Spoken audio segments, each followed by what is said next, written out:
আজকের আলাপের বিষয় হইতে পারে যে বিএনপির রাজনীতির মূল সংকটটা কোথায়। এটা আলাপ করাটা জরুরি হয়ে পড়ছে, কারণ অনেকে মনে করতেছেন যে বিএনপির সাথে কেন আমাদের দূরত্বটা বাড়ছে। আমরা অনেকেই যারা বিএনপির সাথে হাসিনা হটাও আন্দোলন করছি, তাদের সাথে বিএনপির একটা দৃশ্যমান দূরত্ব তো তৈরি হয়েছে। তার সঙ্গত কারণও আছে, সেই কারণগুলো নানা সময় বলা হয়েছে, আবার আলাদা করে করার দরকার আছে বলে মনে করি না। কিন্তু বিএনপির সাথে এই সংকটটা কি হঠাৎ করে তৈরি হয়েছে? না, এই সংকট অনেক আগে থেকেই ছিল। সেজন্য হাসিনা হটানোর লড়াইয়ে সে নেতৃত্ব দিতে পারে নাই। বাংলাদেশের সবচেয়ে বড় রাজনৈতিক দল হওয়ার পরেও সে 2024-এর বিপ্লবের নেতৃত্ব দিতে পারে নাই। শুরু করি বিএনপির যত ভুল নিয়ে। আসেন আল্লাহর নামে শুরু করি। বিএনপির সবচেয়ে বড় ভুল হইতেছে জিয়াউর রহমানের পজিশনিং শব্দটা মার্কেটিং এর শব্দ। আগে পজিশনিং শব্দ বলতে কি বোঝায় এটা বুঝেনি। এটাতে মার্কেটিংয়ে বলে প্রোডাক্ট পজিশনিং। এটা হলো মার্কেটিংয়ের একটা কৌশল, যার মাধ্যমে একটা পণ্যকে গ্রাহকদের মনে একটা নির্দিষ্ট এবং স্বতন্ত্র অবস্থানে স্থাপন করে দেয়। সহজ কথা, এটা হলো গ্রাহকদের মনে একটা ধারণা বা ভাবনা তৈরি করা যে পণ্যটা অন্য পণ্যের তুলনায় কিভাবে আলাদা, কিভাবে তাদের সমস্যা সমাধান করতে পারে। আমি একটা উদাহরণ দিই। ধরেন গাড়ির বাজারের পজিশনিং। ধরা যাক দুইটা গাড়ি আছে, গাড়ির নির্মাতা দুইটা, তাদের পণ্যের পজিশনিং করতেছে। মার্সিডিজ বেঞ্জ, এই যে মার্সিডিজ বেঞ্জ আর টয়োটা, দুটোই গাড়ি একই কাজ করে, তাই না? কিন্তু কোন গাড়িটা কিনবেন, কে কিনবে? মার্সিডিজ বেঞ্জ এটা খুবই উঁচু মানের গাড়ি, বিলাসবহুল গাড়ি, আরামদায়ক গাড়ি, এটা সেফটি স্ট্যান্ডার্ড ভালো, মানে খুব স্পিডে যদি বাঘ ঘুরতে যায় তাও এটা উল্টায় পড়বে না। বড় লোকই দেখানোর জন্য আর কি, নিজের সম্পদশালী দেখানোর জন্য, সোজা কথায় ভাব শোধানোর জন্য লাগে আর কি। টয়োটা এটা নির্ভরযোগ্য, দীর্ঘমেয়াদী ব্যবহারের উপযোগিতা আছে, দামে সাশ্রয়ী, এটা রিসেল ভ্যালু ভালো, পার্টস পাওয়া যায় সব জায়গায়, তাই না? দুইটা ব্র্যান্ডে গাড়ি তৈরি করে, কিন্তু তারা আলাদাভাবে নিজেদের পজিশনিং করছে যাতে ভোক্তাদের মনে আলাদা আলাদা চিত্র তৈরি হয়। এক গ্রুপ কিনবে মার্সিডিজ আর এক গ্রুপ কিনবে টয়োটা, আলাদা জায়গা সবার। বিলাসবহুল কথাটা শুধু মার্সিডিজের জন্য, টয়োটার জন্য কিন্তু না। টয়োটা যদি বলে আমি বিলাসবহুল তাহলে কিন্তু হবে না। মার্সিডিজ যদি বলে আমার পার্টস সব জায়গায় পাওয়া যায় তাহলে হবে না। প্রোডাক্ট পজিশনিং মানে হলো প্রতিযোগিতামূলক বাজারে পণ্যটাকে এমনভাবে উপস্থাপন করা যাতে গ্রাহকরা সহজে বুঝতে পারে যে এই পণ্যটা কেন এই পণ্যের চেয়ে আলাদা এবং কেন গুরুত্বপূর্ণ তার জন্য। রাজনৈতিক দলেরও পণ্য আছে, সেটা তারা বেচা কেনা কথাটা শুনতে খারাপ লাগলেও এভাবে বললে সুবিধা হয়। তো আওয়ামী লীগের পণ্য কি? শরদির বডিগার্ড, তারা বলে স্বাধীনতার নেতা, 6 দফা আন্দোলনের নেতা। আমরা অপছন্দ করলেও স্বাধীনতার অবিসংবাদিত নেতা হইতেছে শরদির বডিগার্ড, মানে শেখ মুজিব পাকিস্তান আন্দোলনও করছিল, কিন্তু এটা আওয়ামী লীগ কিন্তু বলে না। জিয়ার পজিশনিং করছে কোথায়? বিএনপি।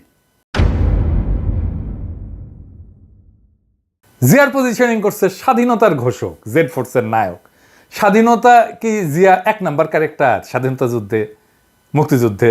সে কি অবিসংবাদিত নেতা? আমি যাই বলি না কেন, এই স্বাধীনতার মাঠে কখনোই জিয়া মুজিবকে ছাড়াই যেতে পারবে না, তার ইমেজকে। পাকিস্তান আন্দোলনে কি মুজিব জিন্নাকে ছাড়াই যেতে পারবে না। তাহলে জিয়াকে কোথায় পজিশন করতে হইতো?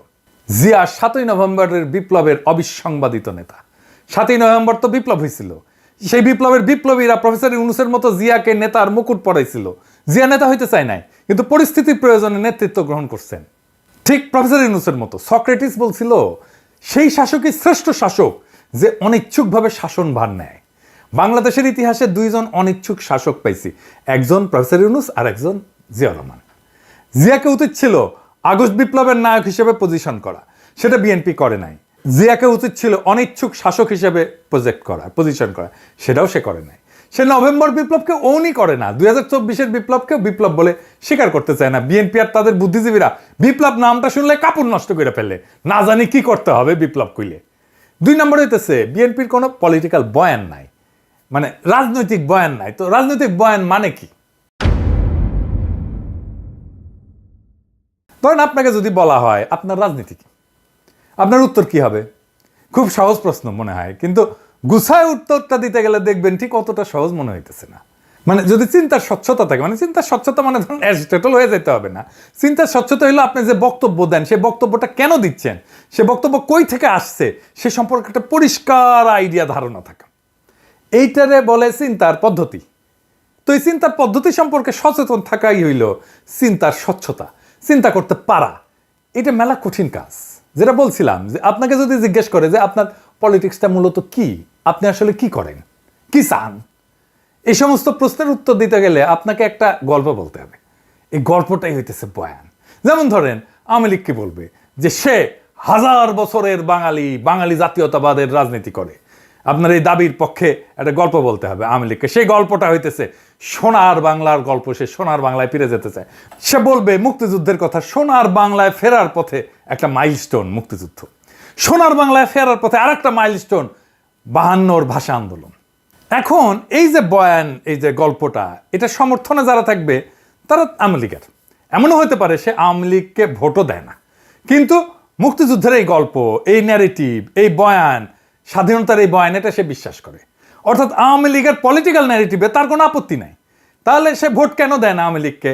দেয় না কারণ সে মনে করে আওয়ামী লীগ মুক্তিযুদ্ধ নিয়ে যে ন্যারেটিভ দাঁড় করাইছে সেই ন্যারেটিভ অনুযায়ী সে চলতেছে না। মুক্তিযুদ্ধের ন্যারেটিভ সে পালন করে না। অর্থাৎ আওয়ামী লীগ খারাপ হয়ে গেছে। এছাড়া আওয়ামী লীগকে সমর্থন দিতে তার কোনো সমস্যা নেই। এই কারণে দেখবেন অনেকে বলে যে আমি আওয়ামী লীগের না, তবে শেখ মুজিব এবং মুক্তিযুদ্ধকে আমি অন করি। অর্থাৎ আওয়ামী লীগের বয়ানে যেই মুক্তিযুদ্ধের ইতিহাস সেটা পবিত্র হইলেও আওয়ামী লীগ আর পবিত্র থাকে নাই পরে, সেটা সে মনে করে আওয়ামী লীগ খারাপ হয়ে গেছে।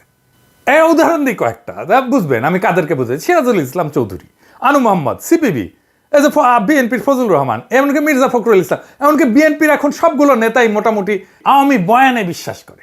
তারা মুক্তিযুদ্ধে বিশ্বাস করে, তারা স্বাধীনতার যুদ্ধে বিশ্বাস করে, এবং আওয়ামী লীগ যেভাবে বলে 72-এর সংবিধান সেটাতেই বিশ্বাস করে। কিন্তু আওয়ামী লীগ করে না। সে বলে, সে মনে করে যে মুক্তিযুদ্ধের যে ন্যারেটিভ এইটার মধ্যে আসলে এটা আওয়ামী লীগ এটাকে নষ্ট করে ফেলছে। তো এই গ্রুপটা, এই যে চেতনা মারানিদের গ্রুপটার আর একটা ডাইমেনশন আছে যেই কারণে মুক্তিযুদ্ধকে তারা ওন করে, নিজের বলে মনে করে। সেটা কি? সেটা হইতেছে ধর্মনিরপেক্ষতা, অসাম্প্রদায়িকতা, প্রগতিশীলতা। আপনি দেখবেন বিএনপির নেতাগুলো এই কথাগুলোই বলে। এই 3টা শব্দ এটা ব্যবহার করে যে কথাটা আসলে বলতে চায় সেটা কি সেটা বলা সম্ভব না তাদের পক্ষে, সেজন্য এরকম শব্দগুলো বলে। এই শব্দগুলো হইতেছে ইসলাম বিদ্বেষ, মুসলমান বিদ্বেষ। মুক্তিযুদ্ধের যে বয়ান আমরা দেখি সেটা আসলে কাদের লেখা? কারা ঠিক করে দিছে যে মুক্তিযুদ্ধ বলতে এইটা বুঝতে হবে, এই জিনিসটা বুঝতে হবে? কে? মুক্তিযুদ্ধের ইতিহাস লিখছে ধর্মনিরপেক্ষতাবাদী প্রগতিশীলরা। তো প্রগতিশীলতা আর এই ধর্মনিরপেক্ষতার উৎস কোথায়? আমাদের দেশে। আসেন এটা একটু বুঝে দেখি। বাংলাদেশ রাষ্ট্র গঠনের 3টা পর্যায় আছে সুনির্দিষ্ট। 1 নম্বর পর্যায়, এই ভূখণ্ডে মুসলমানদের আগমনের পর থেকে ব্রিটিশদের কলোনি তৈরি হওয়া পর্যন্ত, তারপরে সেই কলোনি ভেঙে ভারত ভেঙে পাকিস্তান হওয়া পর্যন্ত, এরপরে বাংলাদেশ রাষ্ট্র সৃষ্টি হওয়া পর্যন্ত। এই ভূখণ্ডে হিন্দুদের কাছে মুসলমানদের আগমন কি, মানে ভারতবর্ষে কি মনে করে? এটা বহিঃশত্রুর আক্রমণ, তারা বাইরে থেকে আসছে। অন্য 8-10টা এই যে উপনিবেশ যারা করে, কলোনি যারা বানায়, তাদের মতো মুসলমানরাও কলোনি গাড়ছিল এই ভূখণ্ডে, যেমন ব্রিটিশরা করছে। তো এইটাই হইতেছে হিন্দুত্ববাদের গোড়ার কথা, যে মুসলমানরা বহিরাগত, বাইরে থেকে আসছে। অথচ মুসলমানরা যে ব্রিটিশ বা ইউরোপিয়ানদের মতো কলোনি করে নাই, বরং নিজেরাই ভূখণ্ডে আইসা তাদের মতো করে এই ভূখণ্ডের লোকই হয়ে গেছে। এই ভূখণ্ডকে নিজের ভূখণ্ড করে নিছে, এখানে সংসার করছে, বিয়ে শাদী করছে, এখানে মারাও গেছে, এখানে মানুষ হয়ে গেছে, সম্পদ পাচার করে নাই সে যেখান থেকে আসছে। সেইটা কিন্তু এই হিন্দুত্ববাদীদের বয়ানে পাওয়া যায়। বখতিয়ার খলজি তো আসছে আফগানিস্তান থেকে, সে কি আফগানিস্তানে নিয়ে গেছে তার সম্পদ? না। তাহলে কথা দাঁড়াইলো এই যে মোদির মতো হিন্দুত্ববাদীদের কাছে মুসলমানরা হলে এই উপমহাদেশে কলোনাইজার, কলোনি করতে আসছে। এই কলোনাইজারদের কাছ থেকে বাঁচার একমাত্র উপায় হলো হিন্দুদের রাষ্ট্র গঠন করা। এটা বঙ্কিমচন্দ্রের রচনা পড়লেই বুঝবেন, শরৎচন্দ্রের রচনা পড়লেই বুঝবেন, দেখবেন যে কেন কিভাবে হিন্দুদের রাষ্ট্র গঠন করতে হবে। এই বয়ান দাঁড় করানোর জন্যই বঙ্কিম সারা জীবন কাজ করে গেছে। তাহলে বিষয়টা দাঁড়াইলো যে ভারত বা হিন্দুত্ববাদ এমন বয়ানই দাঁড় করাবে বা এমন বয়ানকে সমর্থন করবে যেটা হিন্দুত্ববাদের স্বার্থকে মুসলমান জনগণের স্বার্থের উপরে দাঁড় করাবে। আচ্ছা, এবার আসেন দেখি, আপনি যদি আমাদের এই দিককার অর্থাৎ পূর্ববঙ্গের বা বাংলাদেশের রাজনৈতিক ইতিহাস দেখেন, এখানে মূল দ্বন্দ্বটা আসলে কিসের ছিল? এই ভূখণ্ডের জনগোষ্ঠীর লড়াইটা কি নিয়েছিল? আসেন সেটা একটু বুঝে দেখি, তাহলে আমরা বুঝতে পারবো যে আসলে আমরা কোথায় যাইতেছি এবং কোথায় থেকে কোথায় আসলাম। দ্বন্দ্বটা মূলত জমি নিয়ে। জমি নিয়ে কেন? কারণ জমি কৃষিভিত্তিক সমাজের জীবিকা। মূলত পৃথিবীর অধিকাংশ দ্বন্দ্বই তার সম্পদ নিয়ে। আমাদের কৃষিভিত্তিক সমাজের সম্পদ তো জমি, তাই দ্বন্দ্বটা জমি নিয়ে হওয়ার কথা। মুঘল আমল আর ব্রিটিশ আমলে যে ভূমি ব্যবস্থাপনা ছিল, এই দুইটার মধ্যে মৌলিক তফাৎ ছিল, মানে মোগল আমলের থেকে ব্রিটিশ আমলে।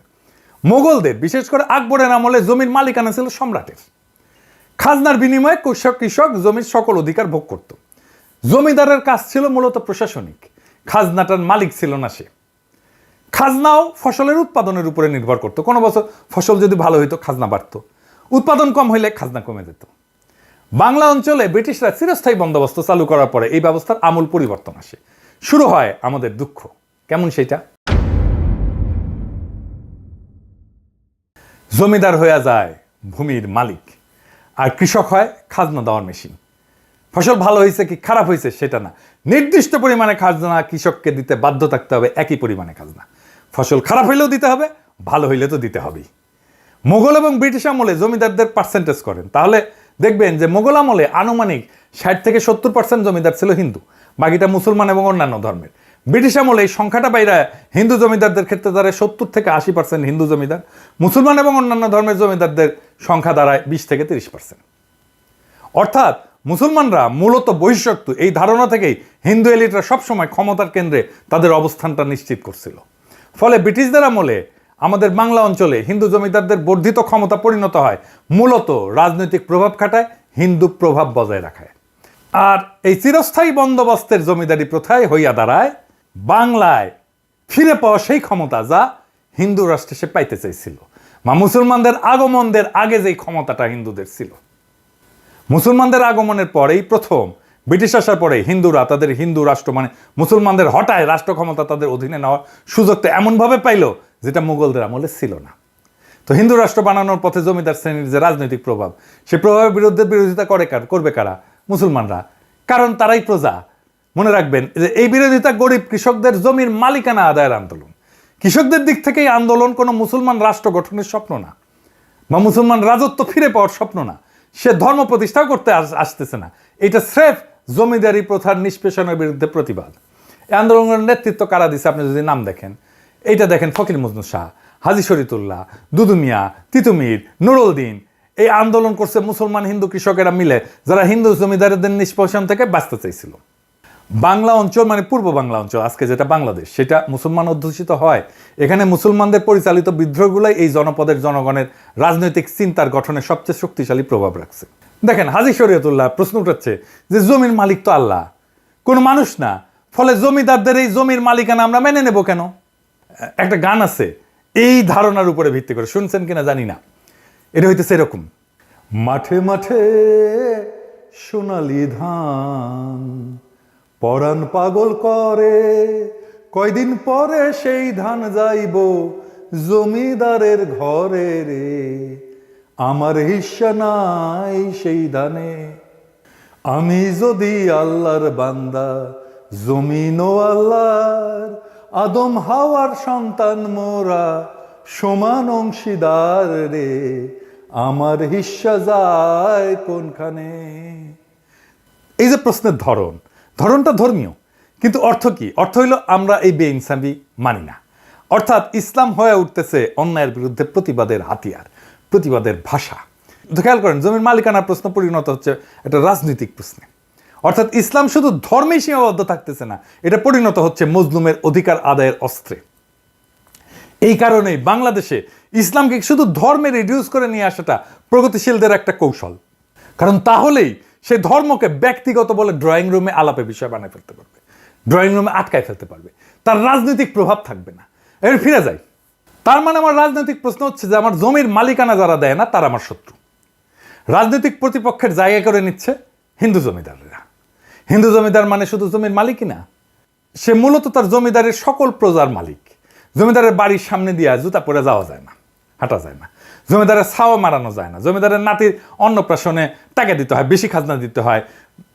আবার মুসলমান যদি মুখে দাঁড়িয়ে রাখে তাহলে খাজনা দিতে হয় এক্সট্রা, গরু কোরবানি দেওয়া যাবে না, খাজনা দিতে না পারলে পিটায় মেরে ফেলবে, জমিদার পূজা করবে, সেজন্য খাজনা দিতে হবে মুসলমানদেরকে।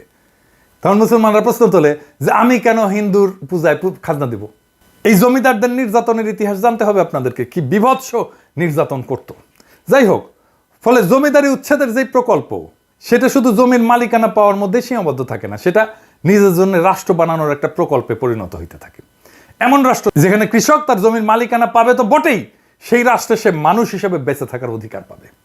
এই প্রেক্ষাপটেই বাংলার মুসলমানরা বঙ্গভঙ্গের পক্ষে দাঁড়াইছিল, কারণ বাংলা ভাগ মানে এই বঙ্গের জমিদারি কলকাতার জমিদাররা হারাবে, তার মুক্তি ঘটবে। আর এই বঙ্গভঙ্গের বিরোধিতা করছে রবীন্দ্রনাথরা, কারণ জমিদারি গেলে বজরায় বৈশা নিশ্চিন্তে প্রেম সঙ্গীত লেখা যাবে না, জমিদারি যাওয়া মানে পেটে টান পড়া। তাই লিখতে হইল আমার সোনার বাংলা আমি তোমায় ভালোবাসি।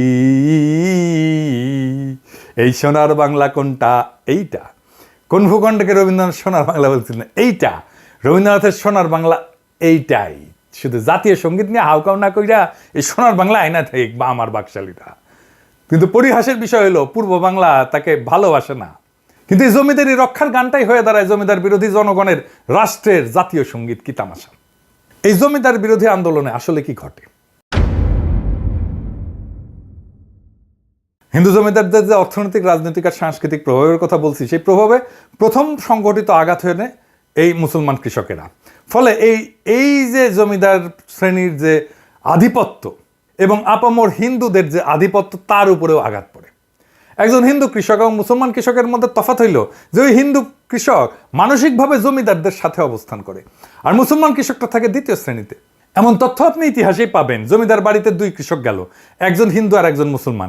একজন বসলো পাটিতে আর একজন বসলো মাটিতে। কে মাটিতে বসলো বলে মনে করেন? মুসলমান কৃষক। দরিদ্র কৃষক হইলেও শুধুমাত্র হিন্দু হওয়ার কারণে আপনি সাংস্কৃতিকভাবে শক্তিমান হয়ে উঠবেন, নিজের শক্তি ফিল করবেন। এটা আপনি দেখতে পাবেন, এখনো দেখতে পাবেন যে আওয়ামী লীগের কাছ থেকে জীবনে একটা উপকার পায় নাই, কিন্তু বা চায় নাই। কিন্তু জুলাইয়ের গণহত্যাকে অস্বীকার করে এমন আওয়ামী সমর্থকের দিয়ে খেয়াল করে দেখলে বুঝবেন এরা আওয়ামী লীগ ক্ষমতায়, এই চিন্তাটাই তাকে ক্ষমতাবান করে তোলে। সে মনে করে আমি ক্ষমতার একটা অংশ, আমার একটা আলাদা ক্ষমতা আছে। ফলে মুসলমান কৃষক যখন হিন্দু জমিদারদের বিরুদ্ধে বিদ্রোহ করে, তার মনে তখন এই ব্যবস্থা উচ্ছেদের স্বপ্ন থাকে নতুন রাষ্ট্রের। এই রাষ্ট্রের স্বপ্নই তাকে দেখাইছিল পাকিস্তান, দেখাইছিল জিন্নাহ। ফলে পূর্ববঙ্গের মুসলমান এই পাকিস্তানের পক্ষে দাঁড়ায়। পাকিস্তান রাষ্ট্রের ধারণা আসছিল মূলত গান্ধীদের হিন্দুত্ববাদী ভারত বানানোর বিরোধিতা থেকেই। মুসলমানরা এই দেশে বহিরাগত শত্রু, এই ধারণার কন্টিনিউশন, ধারাবাহিকতা হইতেছে কংগ্রেস। যা বলতেছিলাম যে এই পাকিস্তান যখন বলে যে আমরা জমিদারি প্রথা উচ্ছেদ করে দেবো, তখন পূর্ববঙ্গের মানুষ কোনো দিকে না তাকায় তাকে সমর্থন করে। কারণ এমন একটা রাষ্ট্রের স্বপ্নই তো তারা এতদিন ধরে দেখছে। পাকিস্তান সৃষ্টি করতে চাওয়া আর গরিব মুসলমান কৃষকের পাকিস্তান রাষ্ট্র বানানোর প্রশ্নের সমর্থন দেওয়া এক না, এটা একটু মনে করাই দিতে চাই। পূর্ববঙ্গের জনগণের সমর্থন নেওয়ার জন্যই মূলত এই কথার উদ্ভব হয়েছিল এবং জনগণ তাতে সায় দিছিল স্বাভাবিকভাবে। তো স্বাদের জমিদারি উচ্ছেদ হয়ে যাবে, এটা মানা স্বাভাবিকভাবে অসম্ভব হিন্দু জমিদারি এলিটদের জন্য। হিন্দুত্ববাদী রাষ্ট্র প্রকল্পের জন্য এটা সবচেয়ে বড় শত্রু। কিন্তু বাস্তবতা হইল পাকিস্তান তৈরি হয় এবং স্বাদের জমিদারি জয় বাংলা হয়ে যায়। অর্থনৈতিক প্রতিপত্তি যদি চলে যায় হিন্দু জমিদারদের, তাহলে বাকি থাকে কি? হিন্দু জমিদারদের হাতে তখন একটা মাত্র অস্ত্র থাকে, সেটা হইল সাংস্কৃতিক আধিপত্য, বয়ানের আধিপত্য। শুধুমাত্র তাহলেই পাকিস্তানকে ভাঙা যাবে। পাকিস্তান রাষ্ট্রে বহু সমস্যার কারণে পাকিস্তানকে সবচেয়ে বেশি সমর্থন করা বাঙালি মুসলমান কৃষকের স্বপ্নভঙ্গ হয় কিছুদিনের মধ্যেই। কেন হয়, কখন হয়, একটু বুঝে দেখি। প্রথম হয় ভাষা আন্দোলনে 52-তে। ভাষা আন্দোলন কিন্তু কোনো মাতৃভাষার আন্দোলন ছিল না, শুনলে খারাপ লাগবে, কিন্তু আসলে কেন ভাষা আন্দোলনটা হইল? এইটা ছিল গরিব কৃষকের ছেলের চাকরি পাওয়ার আন্দোলন।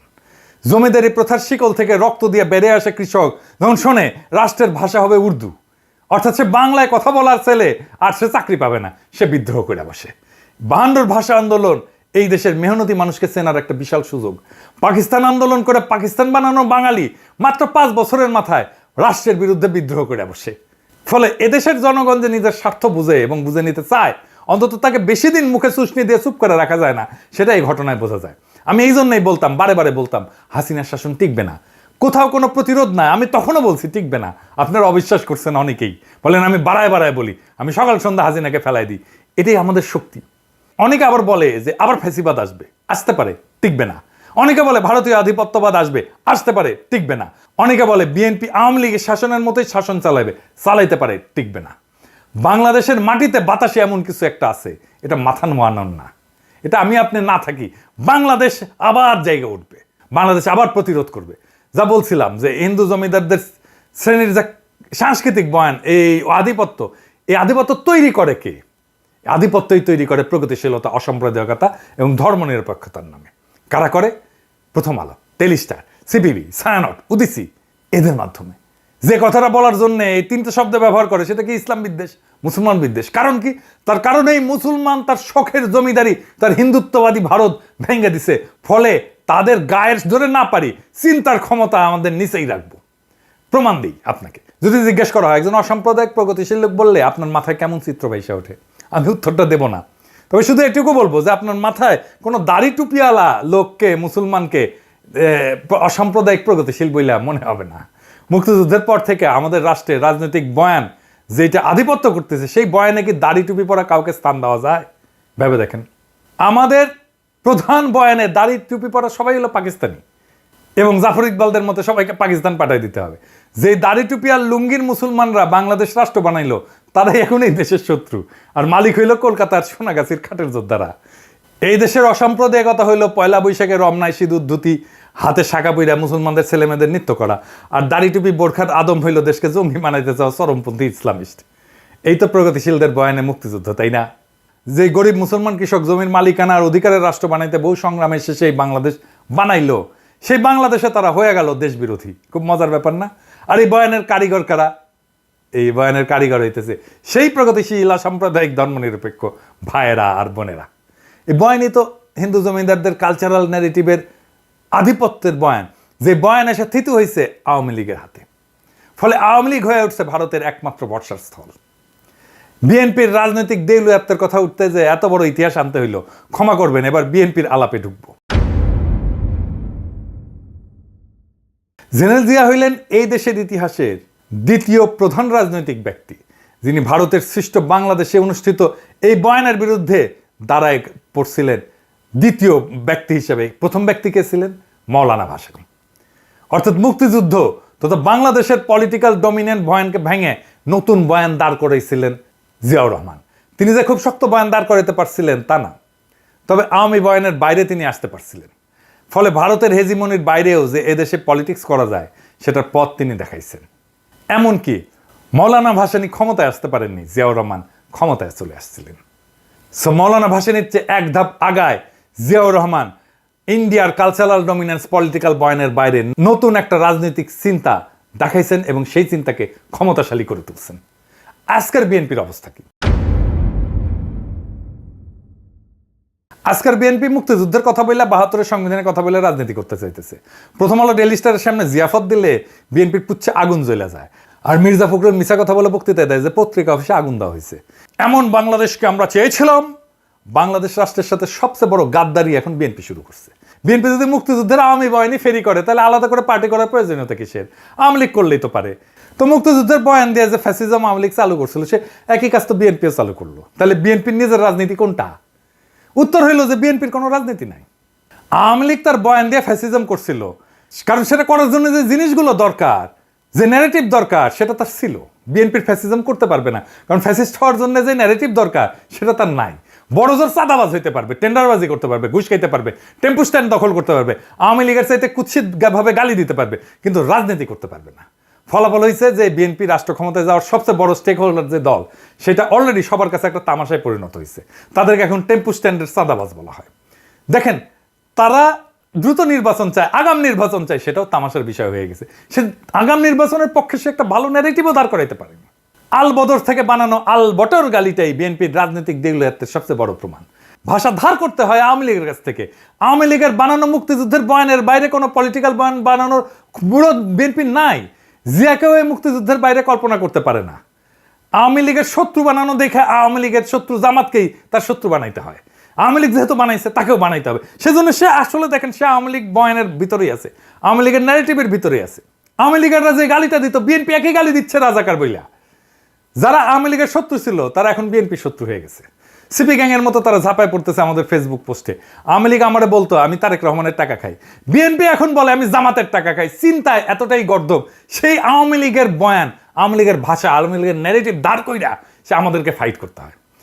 এদের সৃষ্টিশীলতার অভাব থাকার কারণে সে গালি এখন শুধু জামাতের মধ্যে সীমাবদ্ধ থাকতেছে না। এখন যারাই বিএনপির নির্বুদ্ধিতা নিয়ে কথা বলে, সবাইকে আলবটর বলে। আমাকে বলে আলবটর কমান্ডার বলে, আমি নাকি আলবটরের কমান্ডার। বিএনপির হয়ে কোনো শিক্ষিত লোক কথা বলে এমন দেখছেন কাউকে? ওই এক ছাড়া, ফাহাম ছাড়া। আর বিরিয়ানির দোকান থেকে চান্দা তোলা লোক, সে হচ্ছে বিএনপির অনলাইন সিপাচালার। তাহলে বিএনপির পক্ষ নিয়ে একটা কথা বলার লোক থাকলেও কেউ না। বিএনপির পক্ষ নিয়ে আসলে কথা বলতে গেলে আপনি আসলে বলবেনটা কি, আপনার বক্তব্যটা কি? বিএনপির রাজনীতি কেন করবেন? কেন আপনার পক্ষে আমার যাইতে হবে? কোনো উত্তর আছে? কোনো উত্তর নাই। এই কারণে দেখবেন আমাকে বিএনপির টপ লিডাররা গালি দেয়, কোনোদিন আওয়ামী লীগের টপ লিডাররা গালি দেয় নাই। কারণ তাদের আমার কথার জবাব দেওয়ার মতো মাল ম্যাটেরিয়াল তাদের মাথায় নাই। হার্দিক মজুমদার যে বয়ান তৈরিতে যে পারঙ্গম, সেটাও তারা পারে না। কেন আওয়ামী লীগের রাজনীতি করবেন এটা বলতে বললে হার্দিক মজুমদার যেভাবেই হোক, চেষ্টা করে হোক, সত্য মিথ্যা মিলায় 1 ঘন্টার একটা বক্তৃতা দিয়ে দিতে পারবে। কিন্তু এই বিএনপি সকল মাথায় হ্যাক করলেও বাজারি কথাবার্তার বাইরে 2 মিনিটও কথা বলতে পারবে না তারা। চ্যালেঞ্জ দিলাম, পারলে কইরেন। পারলে তো হাসিনার বিরুদ্ধে বয়ান আপনারাই তৈরি করতেন, আপনারা তো করতে পারেন নাই। বিএনপি জনগণের উপরেও ভরসা পায় না, তাই ওয়াকারের কোলে গিয়া ওঠে, ইন্ডিয়ার সাথে নেগোশিয়েট করে। যে বাংলাদেশ তাদের নেতা হিসেবে বরণ করে নিতে তৈরি ছিল, সেই জনতা মুখ ফেরায় নিচ্ছে তাদের থেকে। বিএনপির এই রাজনীতি আত্মঘাতী। বিএনপিতে যদি র্যাডিক্যাল পরিবর্তন না আসে চিন্তা এবং চর্চায়, তাহলে বিএনপির কোনো ভবিষ্যৎ নাই। কথাটা বিএনপি আলাদের ভালো লাগবে না, কিন্তু এটাই বাস্তব।